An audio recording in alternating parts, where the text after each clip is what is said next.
అమ్మలగన్నమ్మ శ్రీ పైడి తల్లమ్మ యాతర శివ జాతర తల్లి నీదేనమ్మ అమ్మలగన్నమ్మ శ్రీ పైడి తల్లమ్మ తల్లి యాతర శివ జాతర తల్లి నీదేనమ్మ పసుపు కుంకుమ నీకు చందనమే తెచ్చినాము చీర కాజులతో నీ ఏకమయ్యి వచ్చినాము మమ్మేలగరావమ్మ పైడి తల్లి మమ్ము దీవించగరావమ్మ కల్పావల్లి మమ్మేలగరావమ్మ పైడి తల్లి మమ్ము దీవించగరావమ్మ కల్పావల్లి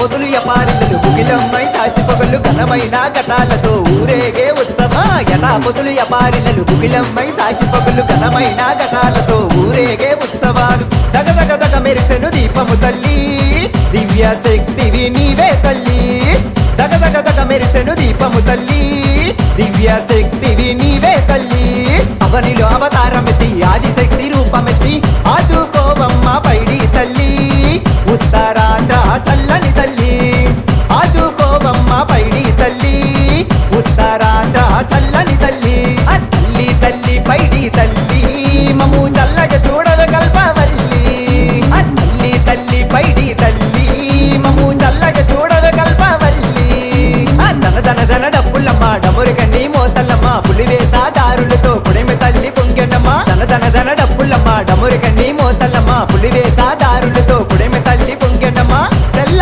ఏడుగు రథమే తల్లి తరలి తరలి రావా మళ్ళీ సిరిమానుతో ఊరేగావే సిరిలిచ్చేటి పైడి తల్లి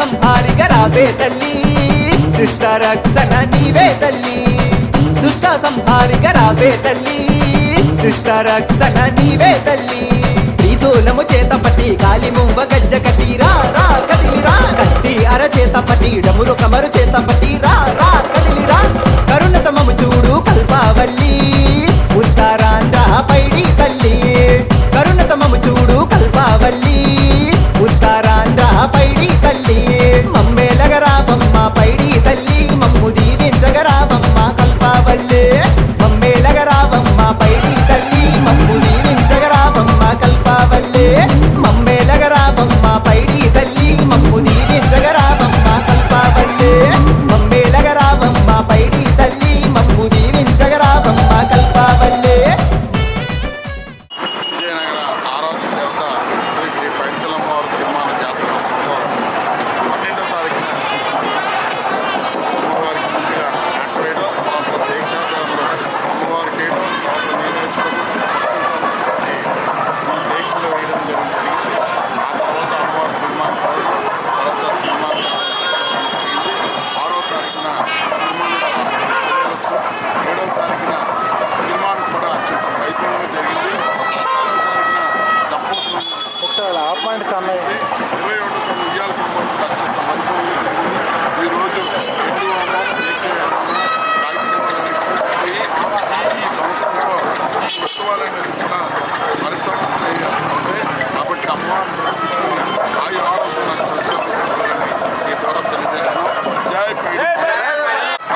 ఏదైతే ఉందో దాన్ని తంత్రము అంటారు. అలాగ భక్తితో మనం చేసేటువంటి ఈ తంత్రము చేత భగవంతుని కల్పించినటువంటి ఆ ఫలితము భగవంతుని యొక్క అనుగ్రహము ద్వారా అమ్మ మనల్ని అనుగ్రహిస్తుంది. ఏ విధంగా చేసింది? భక్తి మనలో రావడం చేత భగవంతుని అనుగ్రహం చేయలేక మన శరీరం ఏదైతే ఉందో అది పూజని అనుగ్రహంగా మలిచి ఆ యొక్క దీక్ష అనుభవంగా ఆ దీక్ష ఏదైతే చేశామో ఆ దీక్ష పరంగా పూజ పరంగా చేసినటువంటి అన్ని అమ్మవారికి చెంది అమ్మవారి యొక్క అనుగ్రహాన్ని మనం పొందుతున్నాం. ఈ చండీ హోమం ఏమిటి అన్నప్పుడు ఈ యొక్క ఎవరైతే ఈ మహర్షి వ్యాస మహర్షి అష్టాదశ మహాపురాణాన్ని ఏదైతే ఆయన సృష్టించాడో దాంట్లో 78వ నుంచి కూడా 13 అధ్యాయములని ఈ యొక్క దేవీ ఉపాసన కొరకై ఆయన మనకి ఇచ్చాడు. అలా ఇస్తున్నప్పుడు మార్కండేయ పురాణంలో ఉన్నటువంటి 500 మంత్రములు, 100 అనుబంధ మంత్రములు, 57 ఉవాచలు కలిపి మొత్తం 700 శ్లోకములు అయ్యాయి. ఈ యొక్క 700 శ్లోకముల్ని కూడా సప్తశతి అని ప్రారంభిస్తాం. మనం దుర్గా నవరాత్రులు చేసుకున్నాం, చండీ నవరాత్రులు చేసుకున్నా, మనం చండీ హోమాన్ని చేసుకున్నా వచ్చేటువంటిది ఏమిటి అంటే సమస్త గ్రామ దేవతలతో మహాశక్తి అంతా కూడా ఈ యొక్క చండీ హోమంలోనే ఉంది. దానికి ప్రథమోధ్యాయంలో 7 దేవతలు, మధ్యమోధ్యాయంలో 7 దేవతలు, అలాగే ఉత్తరోధ్యాయంలో 7 దేవతలు, 21 దేవతలు దీంట్లో వచ్చి అమ్మవారిని అనుగ్రహించమని మనల్ని కోరుతారు. మనం అమ్మవారిని కోరుతాం. సరే, ఒక్క చూపుతో అమ్మవారి రాక్షస సంహారం చేయొచ్చు కదా, ఎందుకు యుద్ధం చేసింది అంటే ఈ యొక్క 3వ అధ్యాయంలో మహిషాసురవధ చేసిన తర్వాత దేవతలతో అమ్మవారు చెప్పిన మాట ఏంటైతే ఉందో, తల్లి రాక్షసులకైనా దేవతలకైనా తల్లి తల్లే, ఆవిడ అనుగ్రహం రాక్షసుల మీద కూడా ఉన్నది. అందుచేత అమ్మవారు ఏం చేసింది? వారితో యుద్ధంలో చేసి స్వర్గలోక ప్రాప్తి కలిగించింది. అదే ఆవిడ తన పని యొక్క విశేషమైనటువంటి ఆ రూపముతోనే ఆవిడ భస్మం చేస్తే వారి స్వర్గ ప్రాప్తి లభించిన మళ్ళా రాక్షసత్వమైన జీవితం లభిస్తున్నాయి. అమ్మవారు దేవతల అనుగ్రహంతో దేవతలు అలా అనుజ్ఞ చేయడం చేత చేసింది. మరి ఇన్ని యుద్ధాలు అమ్మవారు ఎందుకు చేసింది అంటే అంత పెద్ద రాక్షసుని నేను సంహారం చేశాను లోక కళ్యాణార్థం.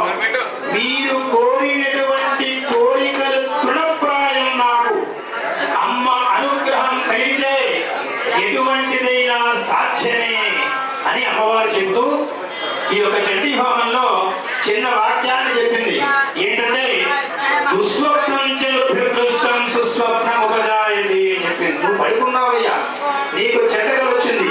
జై దుర్గాయై నమః, జై భైడిమాంబాయై నమః, ఓం జ్ఞాన సరస్వత్యై నమః, లక్ష్మీ నమః అని ఏ దేవతనైతే ఉపాసన చేసి నమస్కారం చేసుకుంటావో రేపు ఉదయానికల్లా నీకు సుస్వప్నంగా మారుస్తాను అని చెప్పింది.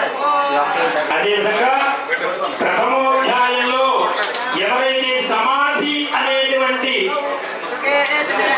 వైశ్యుడున్నాడో, సురేఖాని మహర్షి ఎవరైతే ఉన్నారో అక్కడ వచ్చిన సావర్ణ్య సూర్యవనయ అనేటువంటి 8వ మన్వంతరములో వచ్చినటువంటి వ్యక్తులు అన్నింటినీ కూడా ఓడిపోయి ఆ యొక్క మహర్షి ఆశ్రమానికి వస్తే ఆయన చెప్పాడు, ఇసుక తెన్నల్లో 3 సంవత్సరములు తలకాయ కింద పెట్టి కాళ్ళు పైకి పెట్టి వాళ్ళ తపస్సు చేస్తే అమ్మవారు అనుగ్రహించింది. అనుగ్రహం చేసి వాళ్ళ చేత విశేష చండీ హోమాన్ని ఆచరించాడు. అనేక అమ్మవారి యొక్క అనుగ్రహం మన మీద ఉంటేనే తప్ప మనం దీక్ష తీసుకోలేము. అమ్మ మనం కరుణిస్తుందంటే తప్ప మండల దీక్ష సంపూర్ణం చేయలేం. అంచేత మనందరం కూడా అమ్మవారి యొక్క అనుగ్రహాన్ని మనం పొంది ఉన్నాం. కానీ భక్తులు చక్కగా ఈ రోజు ఈ గణపతి పూజలో ప్రారంభమైనటువంటి ఈ కార్యక్రమం సంకల్పం చేసినటువంటి గణపతి పూజ, పుణ్యాహవాచనం, మండపారాధన, ఆదిత్య హృదయం నమస్కారములు ఎప్పుడూ చేసే విధంగానే అమ్మవారికి రుద్రాభిషేకం ఈ కార్యక్రమాలన్నీ కూడా ప్రారంభమై అమ్మవారి యొక్క అనుగ్రహం కోసం మనందరం కూడా ఉన్నాం. జై పైడిమాంబ, జై జై పైడిమాంబ. జై పైడిమాంబ.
పైడిమాంబ.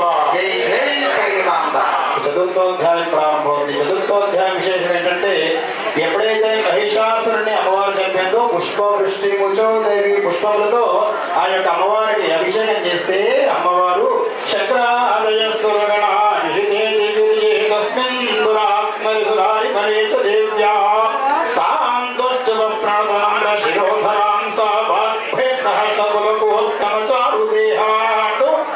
ఈ యొక్క దేవతలు గంధర్వులు అందరూ కూడా అమ్మవారిని నమస్కారం చేస్తూ పూజిస్తూ ఆ పుష్పములతో అమ్మవారిని అభిషేకం చేశారు. ఆ చేసిన తర్వాత అమ్మవారు అనుగ్రహించింది. ఏమని అనుగ్రహించింది? ఇకపై అధర్మముగా ధర్మములో ఉన్నటువంటి జగత్తు అధర్మమైనప్పుడు నన్ను ఇదే విధంగా మహిషాసుర వధని ఎవరైతే స్తుతిస్తారో హోమం చేస్తారో దుర్గాయ నమః అని నన్ను ధ్యానం చేస్తారో వెంటనే అక్కడికి వచ్చి మీ ఆపదల నుంచి నేను గట్టెక్కిస్తాను అని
ఎందుచేత అంటే అసలు చండీ హోమం ఎందుకు చేయాలి? మనం చండీ హోమాన్ని ఎందుకు చేయాలి అంటే ఉత్తరాయణం అంటే ఉత్తరం వైపు అంతా కూడా చండీ అమ్మవారిని చండీ పరామిగా మన దుర్గా. మనం చండీ హోమం అంటాం కదా మన దుర్గా. మన వైపు దక్షిణాయనంలో ఉన్నది చండీదేవితో చండీగా దుర్గే దుఃఖములు పోగొట్టేటువంటిది. ఆ అటుపక్క చండీ అని చడ అనేటువంటి ధాతు నుంచి వచ్చింది కాబట్టి అంటే ధర్మాన్ని నిలబెట్టే దేవత అదే చండీ హోమంలో చండీ పరాదేవత అని మనకు అర్థం వచ్చింది. అయితే ఈ హోమం ఎందుకు చేయాలి అంటే అమ్మవారు చెప్పింది ఒక మానవుడు జన్మ ఎత్తిన తర్వాత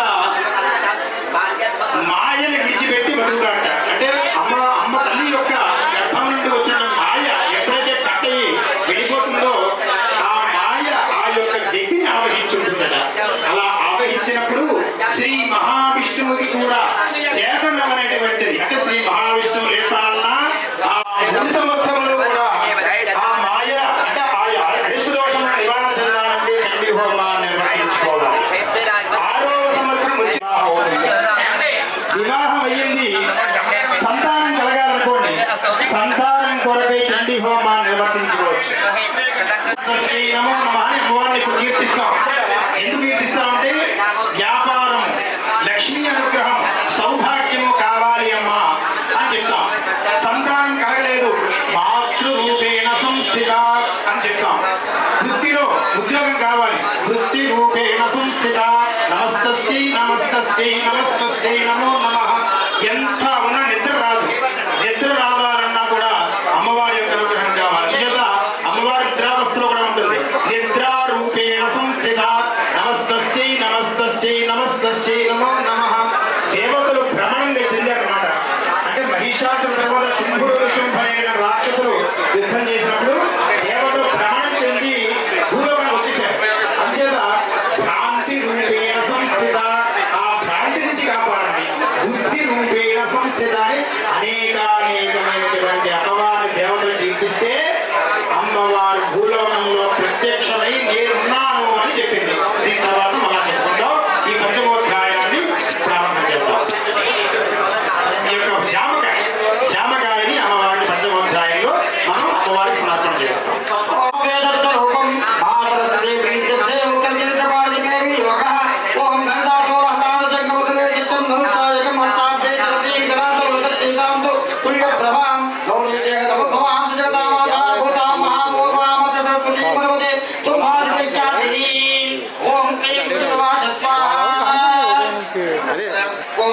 సిగ్గులేదు ఇప్పుడు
हिमाचल गुणा से आता है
9వ అధ్యాయం పూర్తయింది. పుష్పాండ ఫలాన్ని మరియు ఇచ్చు కట్టడాన్ని అంటే రెండింటినీ అమ్మకు సమర్పిస్తున్నాం. కష్ట సుఖాలు, సుఖ దుఃఖాలు, తల్లిదండ్రులు, అన్నదమ్ములు, అప్పు చెల్లెలు ఇలా జంటగా ఉంటాయి. అలాగే మన జీవితం అనేది శతమానం భవతి శతాయు పురుష శతేంద్రియ ఆయుష్ సేవేంద్రియ ప్రతిష్టతే బ్రాహ్మణులు జీవించినట్టు 100 సంవత్సరాలు మన సంతోషంగా ఉండాలని చెప్పి మన అమ్మవారికి చర్యకు గడలను మరియు ఈ జీవితం అమ్మకే అర్పణ చేస్తూ సమర్పిస్తున్నాం. ఒకసారి వెలుగెత్తి జై పైడిమాంబ, జై పైడిమాంబ.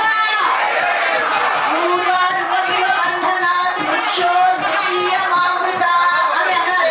మన జీవితం అమ్మకే అర్పణమని మనం మంచి పనులు చేస్తే ఈ సమాజంలో ఆదర్శంగా ఉండాలి. ఆ యొక్క గుమ్మడి పండులాగా మన జీవితం ఉండాలని చెప్పి కోరుకుంటూ అమ్మని ధ్యానిస్తాం, స్తుతిస్తాం, అర్చిస్తాం. ఆ చిన్న సవాలుగా శ్రద్ధలతో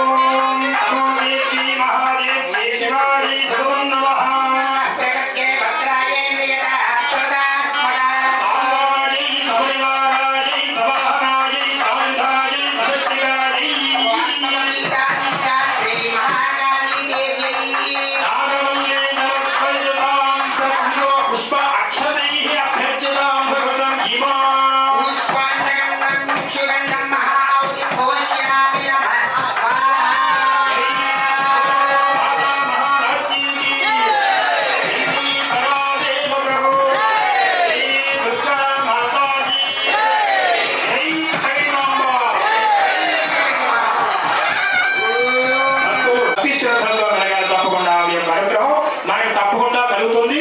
జై పైడిమాంబ. ఇప్పుడు మనం ఓం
ఎంత విశేషమో ఈ యొక్క ఏకాదశోధ్యాయం కూడా అంతే విశేషం. మనం రోజు అమ్మవారి దీపం చూస్తాం. సర్వమంగళ మాంగళ్యే శివే సర్వార్థసాధికే శరణ్యే త్ర్యంబకే దేవి నారాయణమూర్తి. దీంట్లో ఈ చండీ హోమం వచ్చింది. ఈ చండీ హోమంలో ఈ నారాయణ స్తుతిని దేవతలు అమ్మవారు చేశారు. ఎందుకు చేశారంటే కాళీ అవతారం ఎత్తేసింది ఆవిడ. ఆ కాళీ అవతారం ఎత్తేయడం చేత చాలా ఉగ్రంగా ఉంది. అలా ఉగ్రంగా ఈ యొక్క ఈ శుంభుడు అందరినీ కూడా సంహారం చేసిన తర్వాత అమ్మవారిని ఈ యొక్క 21 నామములతో నారాయణ స్తుతి బ్రహ్మ విష్ణు మహేశ్వర దేవతలందరూ కూడా చేశారు. అదే మనం ఈ రోజు చేస్తున్నాం. 21 సార్లు నారాయణ స్తుతి అమ్మవారికి ఈ యొక్క అధ్యాయంలో మనం దానిమ్మకాయ సమర్పణ చేస్తాం. ఈ యొక్క దానిమ్మ కాయని మామూలుగా కూడా తీసి చేస్తుంటారు. చాలా విశేషం అన్నమాట. ఈ దానిమ్మకాయని కూడా అమ్మవారిని మనం ప్రదానం చేయడం. నమస్కారం చేయండి. ఓం సండికాయ ఓం క్లీం ఋషిర్వాద స్వాహ.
మనస్సుని మనం గెలుచుకున్న వారమై ఉండాలని చెప్పి కోరుకుంటూ జై పైడిమాంబ.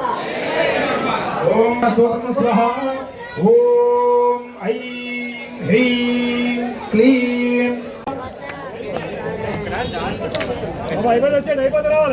ఓం यज्ञवाहवैनादिशाहं रक्षोहनं मृतनाशदिष्टौ ज्योतिष्मयं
अनुग्रह प्रसाद तथास्तु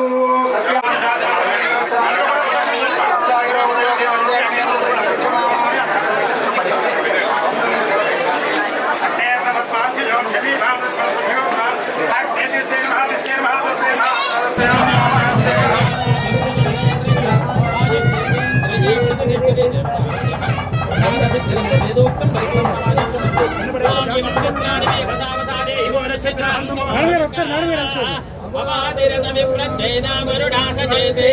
ఈరోజు చండీ హోమంతో పూర్తయింది. సెప్టెంబర్ 12న మొదలై ఈరోజు 22 అక్టోబర్న కంప్లీట్గా పూర్తయింది. అయితే ఈ పూజలన్నీ అద్భుతంగా జరిగాయి. ప్రజలందరూ కూడా అమ్మవారి దగ్గర నుంచి ఆశీర్వాదం తీసుకున్నారు. అయితే అమ్మవారి దగ్గర నుంచి కూడా మేమందరం ఒకటే కోరాం, మన ప్రాంతాన్ని అభివృద్ధి చెందాలి, మన ప్రాంతాన్ని చల్లగా చూడాలని, మన ఆంధ్రప్రదేశ్ని ఒక అద్భుతంగా చూసి ఒక మొదలు పెడుతున్నాం.